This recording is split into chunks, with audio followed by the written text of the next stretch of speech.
भारत पाकिस्तान के तनाव के बीच केंद्र सरकार ने सेना, नौसेना और वायुसेना में एकीकृत सैन्य कमान के लिए नियम अधिसूचित किए हैं।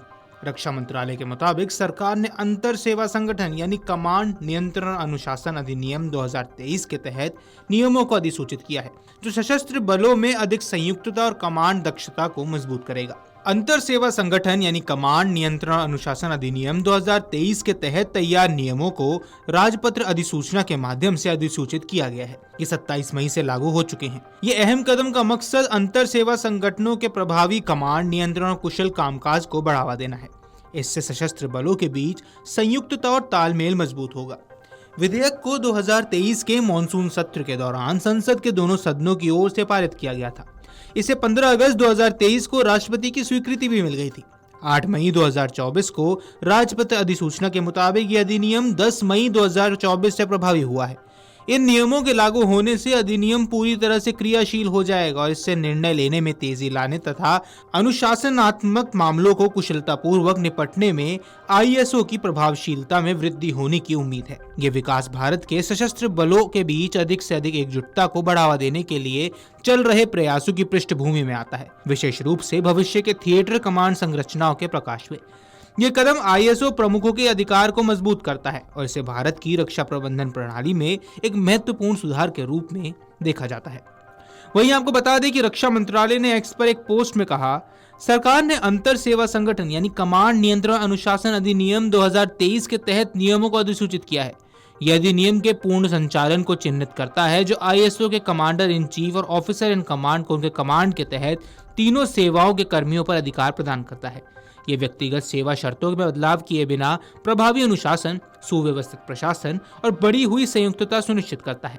अधिनियम की धारा 11 के अंतर्गत तैयार किए गए नए अधिसूचित नियमों का उद्देश्य इसके प्रावधानों के सुचारू कार्यान्वयन को सुविधाजनक बनाना है। यह अधिनियम अंतर सेवा संगठनों के command in chief, officer in command को अपने अधीन कर्मियों का प्रबंधन और अनुशासन करने का अधिकार देता है, जबकि सशस्त्र बलों की प्रत्येक शाखा की विशिष्ट सेवा शर्तों को संरक्षित रखा जाता है। अंतर सेवा संगठन अधिनियम 2023 भारत सरकार द्वारा एकीकृत सैन्य संरचनाओं को सशक्त बनाकर सेना, नौसेना और वायुसेना के बीच समन्वय और दक्षता बढ़ाने के लिए बनाया गया एक कानून है।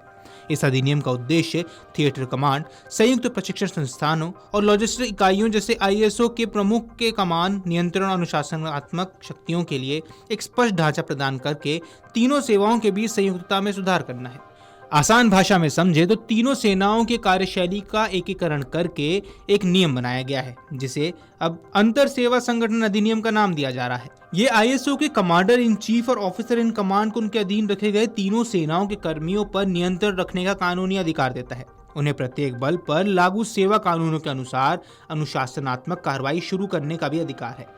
महत्वपूर्ण बात यह है कि ये शक्तियां प्रदान किए जाने के बावजूद सेना अधिनियम, नौसेना अधिनियम और वायुसेना अधिनियम के तहत मौजूदा सेवा शर्तें और नियम बरकरार रहेंगी, जिससे ये सुनिश्चित होगा कि प्रत्येक शाखा की विशिष्ट पहचान और नियमों का सम्मान किया जाए। गौरतलब है कि भारत ने 7 मई को ऑपरेशन सिंदूर शुरू किया था, जो पाकिस्तान और पाकिस्तान के कब्जे वाले कश्मीर में आतंकवादी ठिकानों पर एक सटीक हमला था। यह ऑपरेशन जम्मू और कश्मीर के पहलगाम में हुए घातक आतंकवादी हमले के बाद किया गया था, जिसमें 26 नागरिक मारे गए थे। भारत और पाकिस्तान के बीच 4 दिनों तक जबरदस्त सैन्य संघर्ष भी चला था। पाकिस्तान ने अंतर्राष्ट्रीय सीमा और नियंत्रण रेखा पर भारतीय शहरों, नागरिक ठिकानों और सैन्य प्रतिष्ठानों पर बिना उकसावे के हमले की कोशिश की थी, जिसका भारत ने मुंहतोड़ जवाब दिया और पाकिस्तान के हर मंसूबों पर पानी फेर दिया था।